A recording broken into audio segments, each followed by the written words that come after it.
મહાદેવ કેમ છો? મજામાં? આજના લેક્ચરમાં આપણે જે આપણે યજ્ઞનો પ્રયોગ શીખી ગયા, વ્યતિકરણ શીખી ગયા. એ વ્યતિકરણ લગતા સ્વાધ્યાયના મોટાભાગના દાખલા એનાથી પ્રભાવિત છે. તો આજે એ બધા દાખલા આપણે ક્રમ બાય ક્રમ જોવાનો પ્રયત્ન કરશું. રાઈટ, આગળની થિયરી થોડીક ફરીથી તાજી કરશું. હવે પહેલાં છેલ્લા લેક્ચરમાં જે આપણે વિડીયો જોઈ ગયા હતા, એક પાતળા ગ્લાસ સ્લેબની યજ્ઞના પ્રયોગમાં શું અસર થાય છે એના માટે આપણે આ બધું શીખી ગયા હતા કે કેટલું શિફ્ટ થઈ જશે. નવી મધ્યસ્થ પ્રકાશિત શલાકા છે એ જૂની મધ્યસ્થ પ્રકાશિત શલાકાથી કેટલી ખસી જશે, તો કે આના જેટલી n1 n-1 T D upon small D એટલી ખસી જશે ઉપર. રાઈટ, બધી આપણે ચર્ચા કરી. હવે મેં એક નાનકડો મુદ્દો બાકી છે એ જોઈ લે. રાઈટ, મુદ્દો એવો છે કે સ્થાનાંતરિત શલાખાઓની સંખ્યા. સ્થાનાંતરિત શલાખાઓની સંખ્યાનો મતલબ શું કે દાખલા તરીકે જ્યારે જૂની મધ્યસ્થ પ્રકાશિત શલાકા ઓ બિંદુ પાસે એ જ્યારે પી પાસે જતી રહી, એક્સ જેટલું અંતર ખસી જાય, તો આટલા અંતરમાં સ્વાભાવિક છે ઘણી બધી શલાકાઓ હશે. ડાર્ક ફ્રિન્જીસ હોય, બ્રાઇટ ફ્રિન્જીસ હોય, રાઈટ, પ્રકાશિત અપ્રકાશિત. તો દાખલા તરીકે ઓ પાસેથી જે જૂની મધ્યસ્થ પ્રકાશિત શલાકા હતી એ પી પાસે ખસી જાય તો એ કેટલી સ્થાનાંતર, મતલબ એ જે સ્થાનાંતર થયું એ સ્થાનાંતર તમારે શલાકાના સ્વરૂપમાં જોઈએ. મતલબ કેટલી શલાકાઓનું સ્થાનાંતર થયું કે આપણે કહીએ કે દેશી ભાષામાં કે ભાઈ કેટલું ખસી ગયું. રાઈટ, 5 શલાકા જેટલું, 10 શલાકા જેટલું. દાખલા તરીકે ચલો આપણે એક્ઝામ્પલ એનાથી પ્રભાવિત જોયું તો ખબર છે કે ભાઈ જૂની મધ્યસ્થ પ્રકાશિત 5મી પ્રકાશિત શલાકા સુધી ખસી ગઈ. તો એ આપણે શોધવું છે એનું કોઈ સૂત્ર છે કે જેનાથી આપણે એમાં સીધી કિંમત મૂકીને આન્સર મળી જાય. રાઈટ, તો ટોપિક એવો છે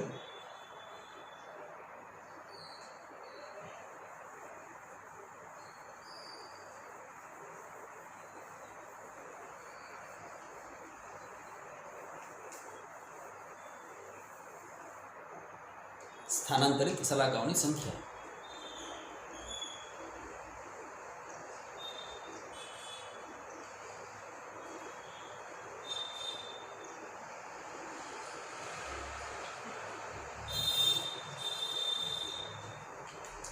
એક સિમ્પલ વસ્તુ એક્ઝામ્પલથી સમજો તમને તરત ખ્યાલ આવી જાય.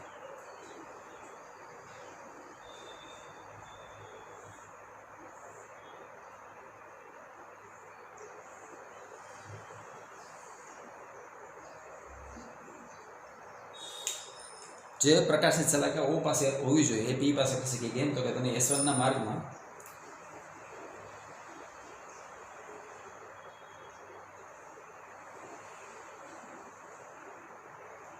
એક ટી જાડાઈ અને એન વક્રી ભવનાંક ધરાવતી તકતીને ઇન્ટ્રોડ્યુસ કરી. એટલા માટે તો ધારી લે કે જ્યાં એક્સ જેટલું અંતર છે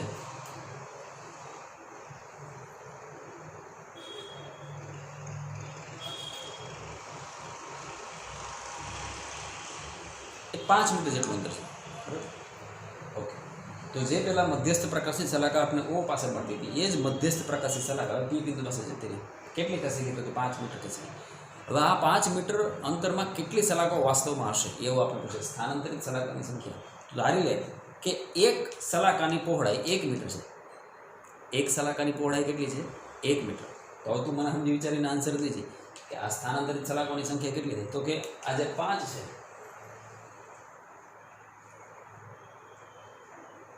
એને મારે શેનાથી ભાગી નાખવું પડે? તો કે એક શલાકાની પહોળાઈથી ભાગી નાખવું પડે. આ જે અંતર છે જે 5 મીટર ખસી ગયું એને હું એક શલાકાની પહોળાઈથી ભાગી નાખું તો સ્વાભાવિક છે મને જે આંકડો મળશે એ ટોટલ શલાકાઓની સંખ્યા મળશે.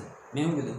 મધ્યસ્થ પ્રકાશિત શલાકા ઓ પાસેથી પી પાસે ખસી ગઈ. એ કેમ ખસી છેલ્લા લેક્ચરમાં આપણે જોઈ ગયા. બરાબર, કારણ કે વચ્ચે તમે એક સ્લેબ મૂકી દીધો ટી જાડાઈની. ઓકે, તો એ ખસેલું અંતર 5 મીટરનું છે. બરાબર, અને આપણે પૂછે કે ઓથી પીમાં કેટલી શલાકાઓ રહેલી છે એમ પૂછ્યું છે. સ્થાનાંતરિત શલાકાઓનો મતલબ એ જ નહીં ઓથી પી અંદર કેટલી શલાકાઓ છે. તો આપણે એને શું કહીએ? તો કે જે 5 મીટર અંદર છે ને ભાઈ એને એક શલાકાની પહોળાઈથી ભાગી નાખો.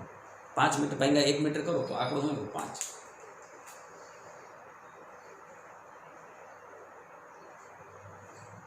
એનો મતલબ આપણો આન્સર શું આવ્યું? 5. સ્થાનાંતરિત શલાકાની સંખ્યા શું? 5. આપણને એક્ઝામ્પલ હતું. રાઈટ, હવે આપણે સૂત્ર બનાવવું છે તો આ વસ્તુનું આપણે સૂત્ર દ્વારા ફરીથી એનાલિસિસ કરીશું. આજે 5 મીટર અંતર છે આપણે શેના દ્વારા આપતા હતા યાદ કરો?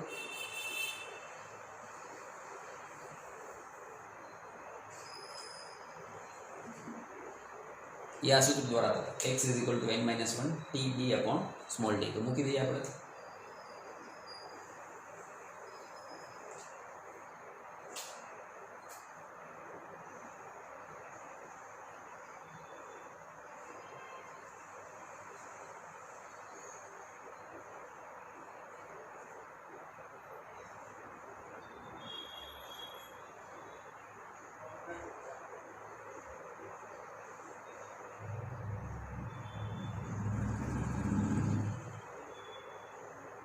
મધ્યસ્થ પ્રકાશિત સલાહકારનું સ્થાનાંતર કેટલું થઈ ગયું? x જેટલું. O થી P પાસે જતી રહી.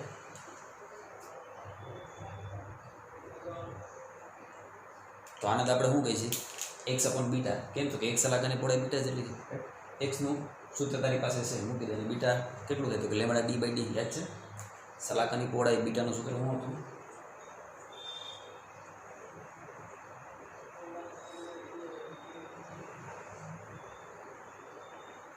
બીટાનું સૂત્ર શું હતું? Lambda d by D.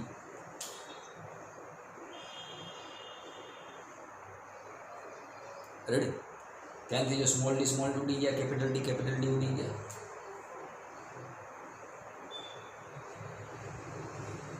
તો ફાઇનલ આન્સર શું આવ્યો? કે સ્થાનાંતરિત સલાહકાઓની જે સંખ્યા મળી બેટા,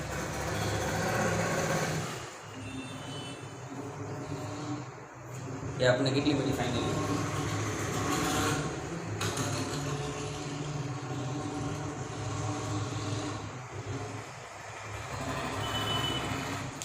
n minus one into T upon lambda. જ્યાં n તો કે જે તકતી તમે વાપરી છે, જે સ્લેબ વાપર્યો છે, એ સ્લેબનો વક્રીભાવના. ટી શું છે? તો કે સ્લેબની જાડાઈ છે. અને લેમડા શું છે? તો કે વપરાયેલ પ્રકાશની તરંગલંબાઈ. રાઈટ? એટલું અહીંયા અત્યારે જ બાજુમાં લખી નાખીએ તારી ફેરવું. નાનકડો એક્ઝામ્પલ એટલે તને ખ્યાલ આવે. છેલ્લો એક્ઝામ્પલ લીધો તો એ જ લઈએ આપણે, હે ને? તને ડેટા કોમન થઈ જાય. છેલ્લામાં આપણે ટીની જાડાઈ શોધી હતી, તકતીની જાડાઈ. છેલ્લો દાખલો યાદ કરી જાય પહેલાંની વિડીયોમાં. એમાં તકતીની જાડાઈ છે, આપણે આન્સર 5 માઇક્રોમીટર મળતો. વપરાયેલ પ્રકાશની તરંગ લંબાઈ 500 નેનોમીટર છે. વક્રીભાવના 1.5 છે. તો આપણે સ્થાનાંતરિત સલાહકારની સંખ્યા કેટલી મળશે? જોઈએ એમાં.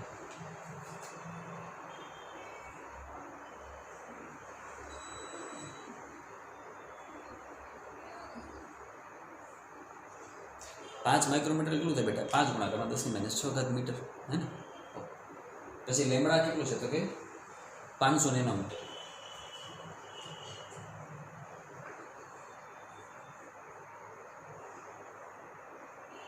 નેનો એટલે 10⁻9. ગણતરી કરવાનો.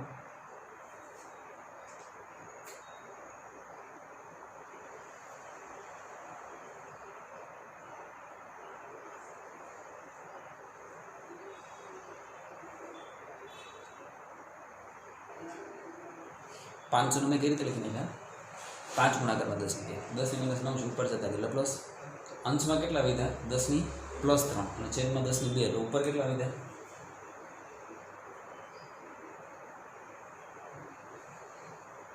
10 1 વધ્યા. રાઈટ?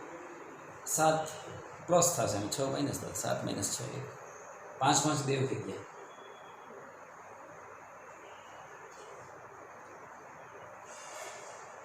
દસ પેંકા 2 એટલે આન્સર કેટલો મોટા? 5. એનો મતલબ કે સ્થાનાંતરિત સલાહકાઓની સંખ્યા કેટલી? તો 5 સલાહકો છે. 5 બ્રાઇટ અને 5 ડાર્ક. આપને એમ પૂછે કે સલાહકાઓ કેટલી સ્થાનાંતરિત સલાહકાઓનું મૂલ્ય શું છે? તો આપણે સીધા સીધું n-1 into T upon lambda. Ready? એક નાનકડો ટોપિક બાકી હતો એને ભેગો કરાવી દીધો. વિડીયોને પોઝ કરી લખી નાખજે.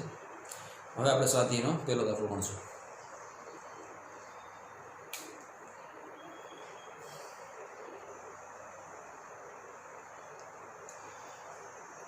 બેઝિક પ્રકારના એક્ઝામ્પલ આપેલા છે, રાઈટ, સ્વાધ્યાયમાં. અને દરેક વિદ્યાર્થીને એક્ઝામ્પલ તો જ આવડે, જો એનો થિયરીનો કોન્સેપ્ટ પ્રોપરલી ક્લિયર તો મજા આવે. અને જેડબલ યુનિટ વાસ્તવમાં અઘરું નથી, બટ એ ક્વેશ્ચન એવા છે કે જે કન્સેપ્ચ્યુઅલ બેઝડ આધારિત ક્વેશ્ચન છે. દરેક ફોર્મેટને, દરેક ક્વેશ્ચનને પ્રોપરલી એનાલાઇઝ કરો. વાસ્તવમાં હું તમને પૂછવા શું માગે છે, રાઈટ? અને એવું તમે હું જાણો છું કે જેનાથી તમે દાખલા સોલ્વ કરી શકો, રાઈટ? તો એનાથી તમારા જે લેગિંગ પોઈન્ટ છે, જ્યાં જે તમારે પાછા પડો છો, એ બધા તમને દાખલા થ્રુ ખબર પડે કે થિયરીમાં પણ આ વસ્તુ નથી ખ્યાલ આવી. એટલે દાખલાને ગોખોમાં સમજો. It is a part of theory itself. Theory તમને કેટલી આવડે છે ને એનો આધાર દાખલા છે. ફિઝિક્સમાં 50% વેટેજ છે બરાબર દાખલાઓનો, એટલે એને દાખલાઓને પ્રોપરલી ગણવા. સ્વાધ્યાયનો પહેલો દાખલો છે. 589 નેનોમીટર તરંગ લંબાઈ ધરાવતો એક રંગી પ્રકાશ હવામાંથી પાણીની સપાટી પર આપાત થાય છે. તો પરાવર્તિત કિરણ અને વક્રીભૂત પ્રકાશની તરંગ લંબાઈ આવૃત્તિની ઝડપ કેટલી હશે એવું તમને પૂછે છે. આવું સાંભળતા જ બાળકને એક વસ્તુ ખબર પડી જાય કે ભાઈ પ્રકાશનો અમુક ભાગ પરાવર્તન પામતો હશે અને બાકીનો અમુક ભાગ પાણીમાં જતો હશે. એટલે આકૃતિથી શરૂઆત કરીએ.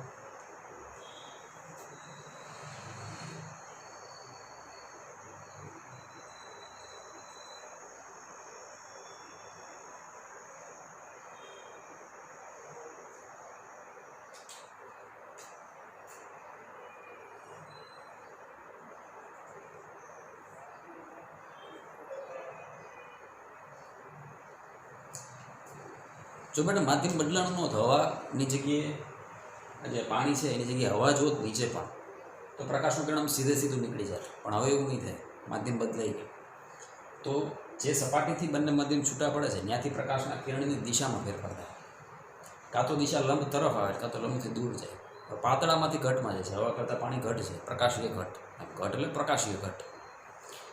ઓલું આપણે ક્લાસિકલ ફિઝિક્સમાં જે ડેન્સિટીની ચર્ચા કરી એવું નહીં, અને પ્રકાશીય ઘટ.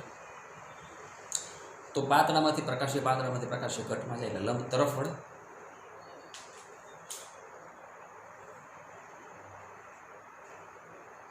ખ્યાલ આવ્યો? જે સીધું જવું જોઈએ એ લંબ તરફ વળ્યું બેન્ડથી. કેટલું બેન્ડ વળશે એનો આધાર જે તે માધ્યમના વક્રીભાવનાંક હોય. જેમ વક્રીભાવનાંક વધારે એમ એ પ્રકાશનું કિરણ લંબ તરફ વધારે વાંકું વળે. અથવા જેમ વક્રીભાવનાંક વધારે હોય, દાખલા તરીકે ઘટમાંથી પાતળામાં જતું હોય તો એટલું જ લંબથી વધારે દૂર જઈ શકે. એટલે એ આધાર વક્રીભાવનાંક પર છે. હવે આમાં એવું કહે છે કે અમુક ભાગ પરાવર્તન પણ પામે છે.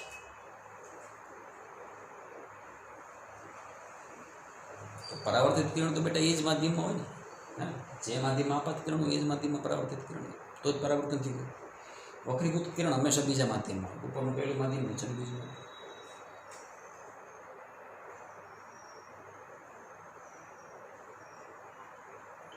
ઉપરનો ખૂણો આપાત ખૂણો, નીચેનો ખૂણો વક્રીભૂત ખૂણો. ઉપરનું જે છે બ્લુ કલરનું એ તમારું આ પરાવર્તિત કિરણ છે.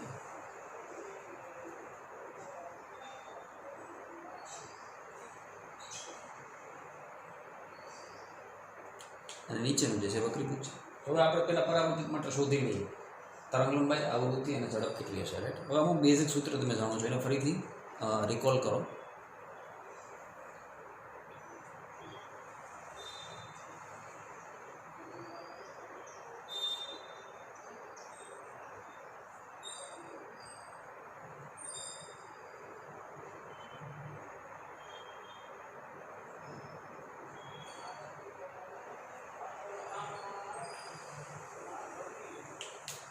જો ફ્રી સ્પેસની વાત કરતા હોય ને બેટા તો C = λ/f સૂત્ર લખું. માધ્યમની ચર્ચા કરતા હોય તો હંમેશા V = λ/f.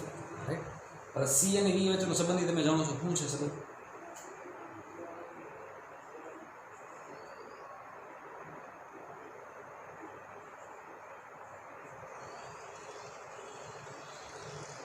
આવું થાય કે ના થાય? તો આના પરથી V ને કરતા બનાવો તો V બરાબર શું થાય બેટા? અથવા આ જ સૂત્રમાં C અને V ની કિંમત મૂકી દે, મજા આવશે. એટલે એનાથી શું થાય ખબર કે સૌથી પહેલું પેરામીટર જે પ્રભાવિત થાય ને માધ્યમ ચેન્જ થવાથી પ્રકાશમાં એ છે પ્રકાશની તરંગ લંબાઈ. હા, તરંગ લંબાઈમાં તરત ફેરફાર નોંધાય. એના અનુસંધાને વેગમાં ફેરફાર નોંધાય. અહીં ધ્યાન દીજો. V = λ/f છે અથવા અહીંયા C = λ/f છે. તો બેટા C અને V જે તે માધ્યમ પૂરતા તો અચળ જ હોય. એનો મતલબ શું થયો કે વેગને અને તરંગ લંબાઈને સમપ્રમાણતાનો સંબંધ છે. વેગ વધે તો તરંગ લંબાઈ વધે અને વેગ ઘટે તો તરંગ લંબાઈ પણ વધે. અથવા ઊંધું કહે કે તરંગ લંબાઈ વધે તો વેગ વધ્યો છે, તરંગ લંબાઈ ઘટી તો વેગ ઘટ્યો છે. તો ધારી લે કે ફ્રી સ્પેસમાં તરંગ લંબાઈ લેમડા છે અને માધ્યમમાં તરંગ લંબાઈ લેમડા ડેશ છે. માધ્યમમાં તરંગ લંબાઈ કેટલી છે? Lambda dash. હાલો બેના મૂલ્ય મૂકી દઈએ તો શું થાય?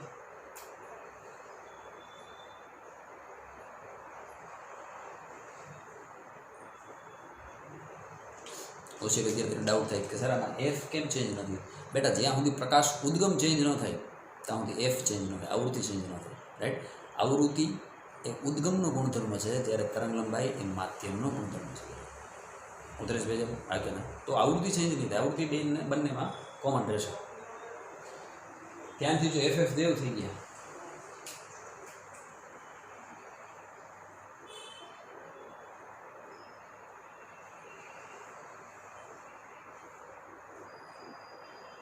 આ ચેપ્ટર માટે મોસ્ટ ઇમ્પોર્ટન્ટ સૂત્ર કે તરંગ લંબાઈ બેટા ચેન્જ થશે, રાઈટ? કેટલી ચેન્જ થશે? તો કે ઓરિજિનલ તરંગ લંબાઈને તમે જે તે માધ્યમના વક્રીપાણાંકથી ભાગી નાખશો એટલી તરંગ લંબાઈ જે તે માધ્યમમાં હશે. દાખલા તરીકે પાણીનો વક્રીપાણાંક NW હોય તો હવામાં જે તરંગ લંબાઈ છે એને NW થી ભાગી નાખો એટલે પાણીની તરંગ લંબાઈ મળી જાય. આ એક જ સૂત્ર પર, રાઈટ? ઓકે, આ બધા બેઝિક સૂત્રોનો ઉપયોગ આપણે આ દાખલામાં કરશું. તો પહેલાં પરાવર્તિત કિરણ માટે લખીએ.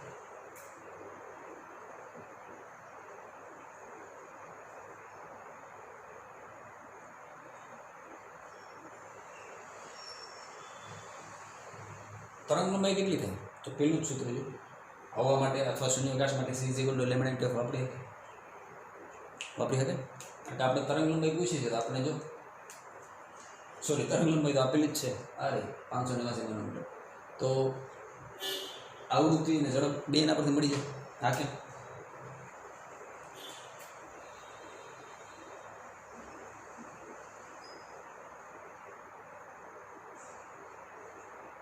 નેનોમીટર છે, બરાબર?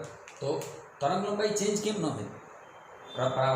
પરાવર્તિત કિરણ હવામાં છે, તો હવામાં જ્યાં સુધી પ્રકાશ છે 589 નેનોમીટર, તો એની તરંગ લંબાઈ ચેન્જ નહીં. જ્યારે હવામાંથી પાણીમાં જાય ત્યારે ડેફિનેટલી એની તરંગ લંબાઈ ચેન્જ થશે, રાઈટ? કારણ કે માધ્યમ બદલી હમણાં જ શીખવાડ્યું. કેટલી નવી કેટલી હશે? તો λ/n જેટલી છે, એ જોઈએ હમણાં દાખલો ગણીએ ત્યારે. પછી બીજું પૂછે આવૃત્તિ. તો આવૃત્તિ માટે સૂત્ર આવ્યું c = λ/f.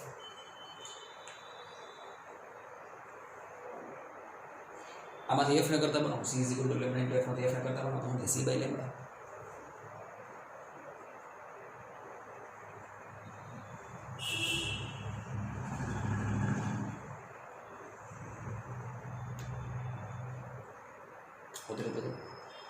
હવે આની ગણતરી તમે કરી નાખજો, રાઈટ? પછી આપણે પૂછે છે ઝડપ કેટલી હશે? ઝડપ કેટલી હશે? તારી પાસે તો કેલ્સી છે બેટા, ફટાફટ એની ગણતરી કરી નાખવાની, રાઈટ? કે કેટલું થશે? હું પછી સીધો ફાઇનલ આન્સર લખી નાખીશ. હવે આવૃત્તિ ઝડપ કેટલી થશે? જો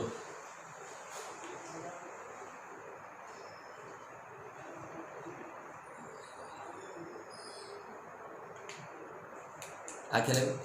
કારણ કે પરાવર્તિત કિરણ બેટા ક્યાં છે? હવામાં છે. તો હવામાં પ્રકાશની ઝડપ કેટલી હોય?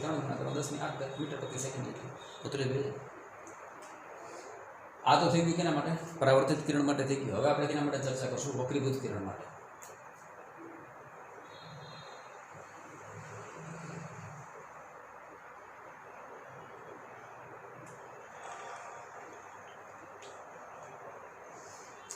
વક્રીભૂત પ્રકાશની તરંગ લંબાઈ અહીંયા મેં શીખવ્યું. જે તે માધ્યમ માટે તરંગ લંબાઈ આપણે કેના દ્વારા દર્શાવી? λ' દ્વારા. તો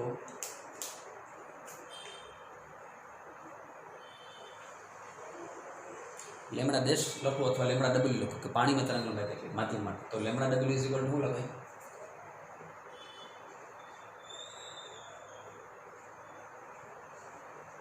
આ એકદમ સ્પેસિફિક ફોર્મેટમાં લીધું છે, પણ એમાં બેઝ અહીંયા છે, મૂળ ઇક્વેશન આ છે. λ' = λ/n. તો પાણીમાં તરંગ લંબાઈ શું? તો કે λ એરના છેદમાં પાણીનું વક્રીપાણાંક.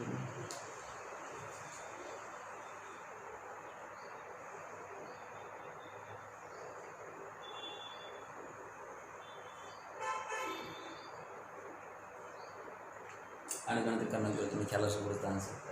પેલો આન્સર મળી ગયો. બીજો આપણે પૂછે છે આવૃત્તિ. આવૃત્તિ મેં તમને હમણાં જ કીધું બેટા, આવૃત્તિ હવામાં હશે તો એ જ હશે ને પાણીમાં હશે તો એ હશે. આવૃત્તિ જે આનો આન્સર આવ્યો છે એ જ આવૃત્તિ સેમ હશે, રાઈટ?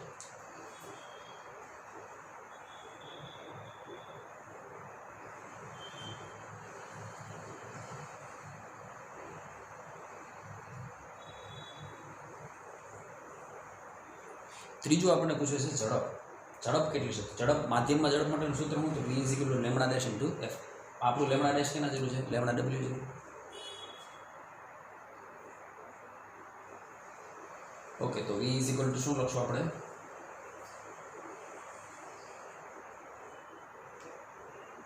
લેમડા ડબલ્યુ તમે શોધેલું જ છે, એફઆઈ તમે શોધેલું જ છે, એટલે કિંમત મૂકી દો તો આનો આન્સર શું આવશે તમારી પાસે વી તમને ઝડપ મળી જાય, રાઈટ.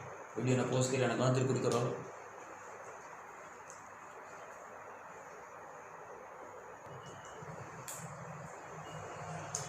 તમે જ્યારે ગણતરી કરશો તો આન્સર કંઈક આ પ્રકારના આવશે. આવૃત્તિ કેટલી છે 5.09 ગુણાકારના 10^14 હર્ટ્ઝ. પરાવર્તિત તરંગ માટે મેં કીધું જેટલી આપાત પ્રકાશની છે એટલી જ પરાવર્તિત પ્રકાશની તરંગ લંબાઈ હશે 589. આવૃત્તિ આપણે આ સૂત્ર પરથી મેળવી લીધી 5.09 ગુણાકારના 10^14 હર્ટ્ઝ. પ્રકાશની જે ઝડપ છે હવામાં એ પરાવર્તિત તરંગ માટે આપાત તરંગ જેટલી જશે હવામાં 3 × 10^8. હવે વક્રીભૂત કિરણ માટે જે તરંગ લંબાઈ શોધશો ને એ તમને લગભગ 442 અથવા 443 નેનોમીટરની આસપાસની છે. ત્યાંથી જો હવામાં તરંગ લંબાઈ કેટલી હતી બેટા 589. પાણીમાં તરંગ લંબાઈ કેટલી હતી 443. તો ઘટીને તો પાણીમાં વેગે ઘટશે. જો પાણીમાં જ્યારે તમે વેગ શોધો v = λ × f પરથી તો તરંગ લંબાઈ કેટલી ગઈ 442 પોઈન્ટ સમથિંગ જે કંઈ આન્સર આવ્યું એને ગુણાકારમાં તરંગ લંબાઈ સોરી આવૃત્તિ 5.09 ગુણાકાર કરશો તો જવાબ આવશે 2.25 ગુણાકારમાં 10^8 મીટર પર સેકન્ડ. 35 બેજામાં આ આન્સર તમે બીજી રીતે મેળવી શકતા હતા. તમારી પાસે પેલો સૂત્ર છે હાલ